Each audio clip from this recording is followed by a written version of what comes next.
মাননীয় স্পিকার, কাদম্বরী মরিয়া প্রমাণ করিল যে কাদম্বরী মরে নাই। আমাদের তেলের দাম শেষমেশ বৃদ্ধি হইল মাননীয় স্পিকার, কিন্তু তার আগে আমরা দেখলাম কয়েক কিলোমিটার জুড়ে লম্বা লাইন। আমরা দেখলাম মাঝরাত পর্যন্ত ড্রাইভাররা দাঁড়িয়ে আছে, তারা তেল পাচ্ছে না, কিন্তু সরকারের সেই ব্যাপারে কোনো হেলদোল নাই। আশ্চর্য হয়ে লক্ষ্য করলাম মাননীয় স্পিকার, মন্ত্রীরা যখন সংসদে বক্তব্য দেন তখন তারা অবলীলায় বলেন বাংলাদেশে জ্বালানির কোনো ঘাটতি নাই, কিন্তু মাননীয় স্পিকার যখন তেল নিতে যায় তখন দেখা যায় 3 কিলোমিটার লম্বা লাইন। মাননীয় স্পিকার, সরকার সম্ভবত কিছু পদক্ষেপ গ্রহণ করবার ঘোষণা দিয়েছে। তার একটা হচ্ছে মার্কেট প্লেস 7টা বাজে বন্ধ করে দেয়া।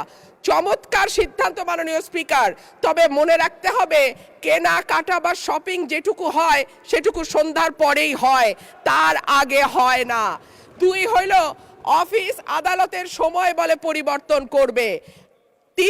5 দিনের জায়গায় 4 দিন বা 3 দিন তারা কর্মঘণ্টা ঠিক করবে।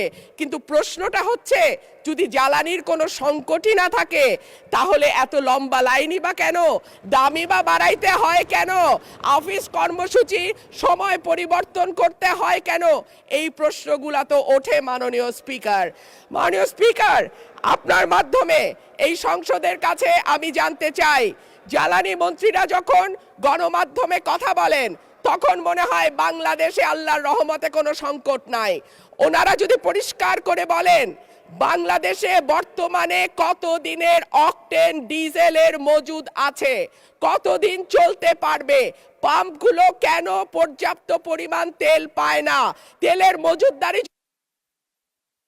ধন্যবাদ মাননীয় সদস্য।